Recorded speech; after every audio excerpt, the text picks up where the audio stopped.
तो कहानियाँ जीवन की में आप सबका स्वागत है। वो दिन जब सब कुछ खूबसूरत था। मेरा नाम गौरी है। कभी ये नाम मेरे पति करण के होठों पर मुस्कान बनकर रहता था। वो मुझे गौरी नहीं, मेरी रोशनी कहा करता था। शादी के पहले साल तक मेरी जिंदगी किसी सपने जैसी थी। हम दोनों एक छोटे से शहर में रहते थे। करण एक बड़ी कंपनी में काम करता था और मैं एक स्कूल में टीचर थी।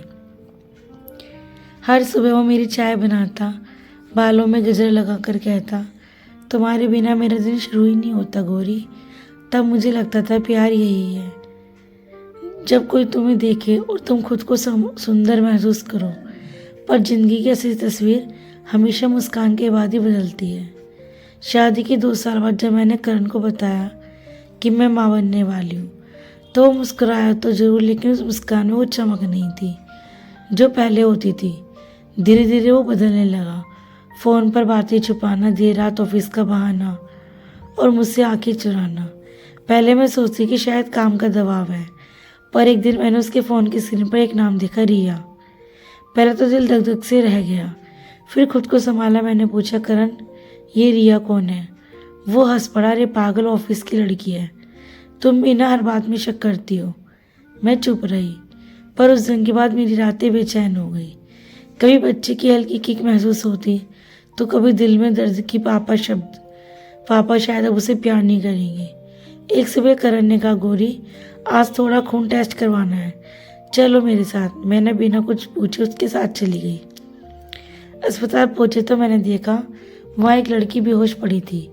करण उसके पास खड़ा था। डॉक्टर ने मुझसे कहा, आपका ब्लड ग्रुप मैच करता है, हमें तुरंत एक यूनिट चाहिए। मैंने पूछा, किस लिए? डॉक्टर बोला, रिया के लिए। मेरी रगों में जैसे लावा दौड़ गई हो। मैंने करण की तरफ देखा, उसकी आंखें झुकी हुई थी, होठों पर बस यही था, गौरी वो मर जाएगी। मेरे अंदर से आवाज़ें, और मेरे अंदर जो जिंदा बच्चा पल रहा है, क्या उसका कोई मतलब नहीं? मैं वहाँ से लौट आई। उस रात मैंने पहली बार खुद को आईने में देखा। वो गौरी अब मर चुकी थी, जो करण पर जान देती थी। अगले दिन करण ने गुस्से में कहा, तुम कितनी स्वार्थी औरत हो, थोड़ा सा खून नहीं दे सकती थी किसी की जान बचाने के लिए? मैंने जवाब दिया, मेरा शरीर अब सिर्फ मेरा नहीं, हमारे बच्चे का है, और करण, और शायद अब ये घर भी मेरा नहीं रहा। उसने गिलास फेंका, दीवार पर टूटा।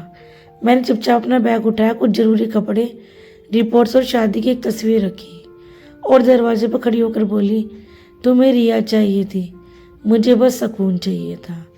अब वो दोनों को वही मिल जाएगा जो चाहिए था। मैंने घर छोड़ दिया। रात की सर्द हवा, पेट में बच्चा और हाथ में एक छोटा सा बैग।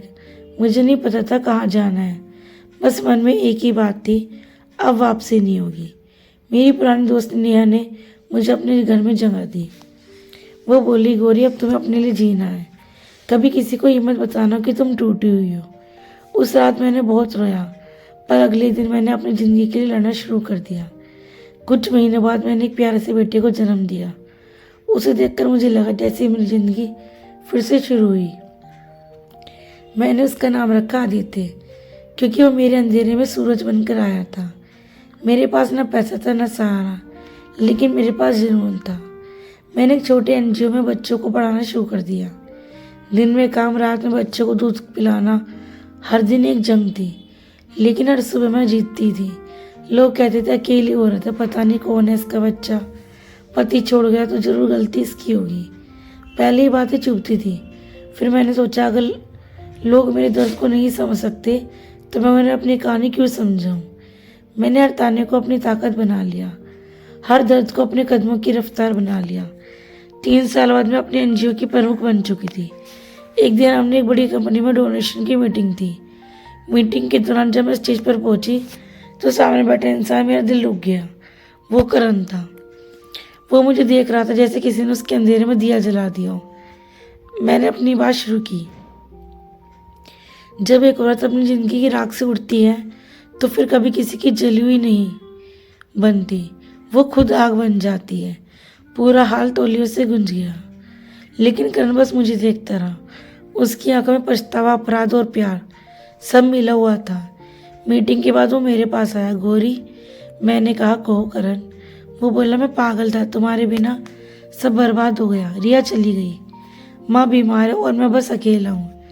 मैंने उसकी आंखों में देखा, पहली बार वो इतना टूटा हुआ था, लगा जितनी मैं कभी थी।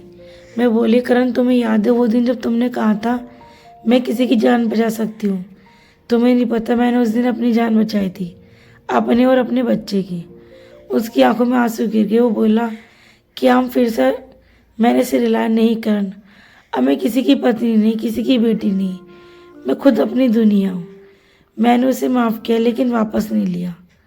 आज 5 साल हो चुके हैं। अब मैं एक NGO चलाती हूँ जो सैकड़ों औरतें अपने पैरों पर खड़ी होती हैं। मेरा बेटा आदित्य अब स्कूल जाता है। हर सुबह जब वो मुझे माँ कहता है तो मुझे लगता है जैसे भगवान ने मेरा हर गांव भर दिया हो। कभी कभी रात को छत पर बैठती हूँ तो हवा में करण की याद आ जाती है, लेकिन अब वो याद मुझे तोड़ती नहीं। वो मुझे याद दिलाती है कि मैंने खुद को अपनी राख से पैदा किया। अगर तुम ये कहानी सुन रही हो और तुम्हें लगता है कि तुम्हारी ज़िंदगी ख़त्म हो गई, तो एक बात याद रखना, औरत टूटती नहीं, बस फिर से जन्म लेती है। प्यार तब खूबसूरत होता है जब उसमें तुम्हें इज्जत हो। अगर